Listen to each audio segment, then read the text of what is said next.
मद्यविक्री परवाने देण्यासाठीच्या समितीत अजित पवार नको, सामाजिक कार्यकर्ता अंजली दमानिया यांची मागणी। बिझनेसमॅन आहे असं माझं पहिल्यापासूनचं मत आहे आणि आता ते आणि अधोरेखित होणार आहे।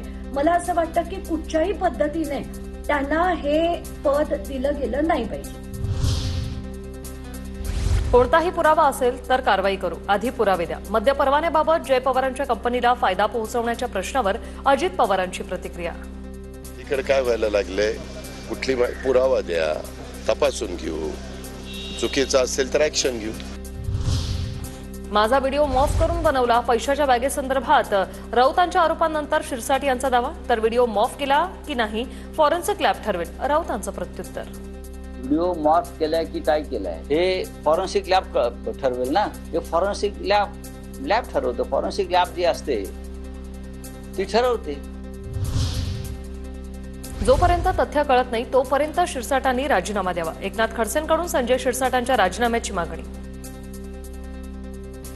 झाले जोपर्यंत चौकशीमधून तथ्य येत नाही बाहेर तोपर्यंत त्यांनी राजीनामा दिला पाहिजे अशी माझी मागणी आहे। राज्यातले सगळेच संजय सध्या चर्चेत, मारणं योग्य नाही, संजय गायकवाड यांना शिंदेनी समज दिली, गिरीश महाजनांची प्रतिक्रिया। राऊत बोलत राहतील, त्यांना कोणी थांबवू शकत नाही, महाजनांचं वक्तव्य। सगळे संजय सध्या चर्चेतच आहेत। गायकवाडांना तर समज शिंदे साहेबांनी दिलेलीच आहे। संजय राऊत उठून रोज काहीतरी सांगत राहतील, काहीतरी मॉपिंग करत राहतील, त्याला कोण थांबवू शकतं। नालेसफाई झाली तर शहर पाण्यात कसे गेले, नालेसफाईच्या नावाखाली फक्त दिखावा केला का? 9 जुलैच्या पावसाने नागपूरकरांचे झालेले हाल पाहून नितीन गडकरींचा अधिकाऱ्यांना संतप्त सवाल, 8 दिवसात अहवाल सादर करण्याचे आदेश। उज्ज्वल निकम यांची राज्यसभेवर निवड, उज्ज्वल निकम आता राज्यसभा खासदार। हर्ष श्रुंगला, मीनाक्षी जैन, सदानंद मास्टर यांचीही राज्यसभेवर निवड, पंतप्रधान मोदी आणि मुख्यमंत्री फडणवीसांकडून निकमांना शुभेच्छा। उज्ज्वलजी, मी फोन एवढा करता केला की राष्ट्रपती महोदया तुमच्यावरती काही जबाबदारी सोपवू इच्छितात, तुम्ही स्वीकाराल ती? म्हटलं हो।